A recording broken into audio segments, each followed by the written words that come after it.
Derrière cette cabane en rameaux, les élèves suivent le cours.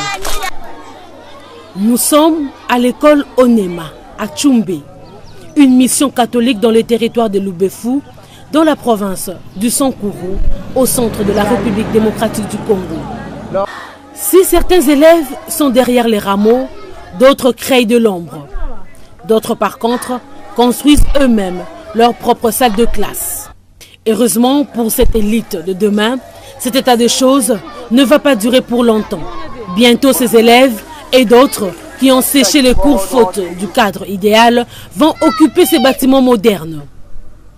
Ce, grâce au projet de réhabilitation et de reconstruction des infrastructures scolaires prises, financées par le gouvernement congolais, supervisé par le BCECO. Satisfaction donc pour la directrice de l'école qui s'est coupée en 1000 morceaux, dit-elle, pour en arriver là. Avec cette structure, nous avons commencé dans des bâtiments à terre battue. J'ai construit en vol jusqu'à tel point de me fatiguer. Qu'est-ce que je me suis dit? Non, il faut que j'aille un peu en Bujumbura. Quand je suis allée là-bas, je me suis présentée à un ministre concerné. Qu'est-ce qui s'était passé? Le ministre me regardait comme ça, en m'écoutant et en attendant, n'est-ce pas, tout ce que je lui narrais. À cause de cette école, je suis une femme et puis je suis au bout de mes forces. J'ai construit en vol. Il y a des vents violents qui arrivent, qui emportent même la toiture. Le ministre a dit, maman, je vous ai compris. Si à Onema, on se prépare à occuper le nouveau bâtiment réhabilité, ici, à l'école primaire Olamba, par contre, l'on savoure déjà la modernité. Les élèves ainsi que leurs responsables ne cessent de remercier le bienfaiteur, à l'occurrence l'État congolais. La joie m'étouffe, la joie m'émotionne, que je ne sais comment m'exprimer. Résoudre un problème ici signifie en créer d'autres. C'est le cas de l'EP Olamba, où, au-delà de l'augmentation de la population scolaire, après sa réhabilitation dans le cadre du projet PRIS, supervisé par le Bureau central de coordination BCECO et exécuté par l'agence locale d'exécution d'APSP, l'école est au centre d'un conflit entre les élèves occupant les anciens bâtiments et ceux qui occupent les nouveaux bâtiments. Quel était le combat? Ceux qui fréquentent les nouveaux bâtiments entre les anciens bâtiments. Puisque ceux-là sont en train de se vanter, oh, nous sommes dans les nouveaux bâtiments avec des bons bas, et vous êtes là-bas dans les anciens bâtiments avec des cours bas, un combat qui vient d'être éclaté. Et heureusement que nous étions dynamiques pour mettre fin à cela. À 50 km de là, c'est-à-dire au village d'Ongo, toujours dans le territoire de Loubefou, village d'origine de l'artiste musicien Feu Papa Wemba, PRIS demeure encore un rêve pour les écoliers de ce village.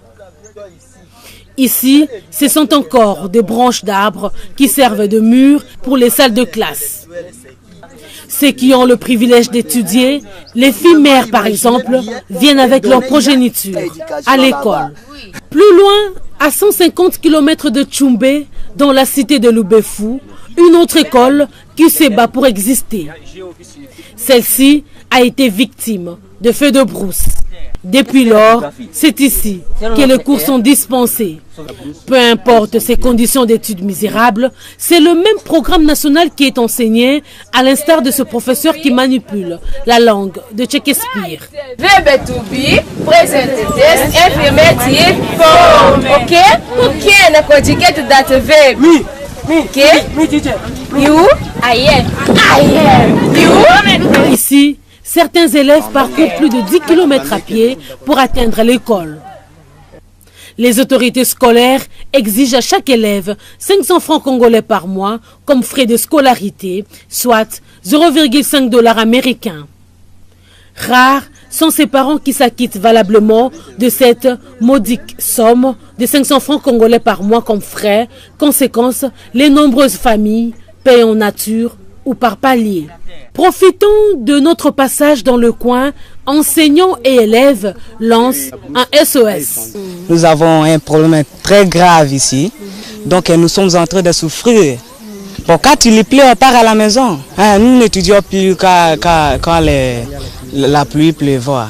Nous supplions au gouvernement de nous aider avec les vrais bâtiments, la construction durable, ainsi que les bas, nous sommes en train de souffrir vraiment. Nous demandons au gouvernement national et surtout à son Excellence, Monsieur le Président de la République, Monsieur Joseph Kabila Kabange, de pouvoir prendre cette école en charge. Nous avons beaucoup souffert dans cette école. Moi, je suis enseignant dans cette école pendant 5 ans. Je ne suis pas payé. Comme on peut le constater, les infrastructures scolaires sont une denrée rare à Loubefou, qui est un de 6 territoires de la province de Sankourou et compte plus de 340 000 habitants avec une superficie de 12 229 km². Le gouvernement congolais est appelé à poursuivre son programme de réhabilitation de 1000 écoles par an pour donner un nouveau souffle aux élèves de ces territoires et d'autres dans le reste du pays qui sont dans les mêmes conditions.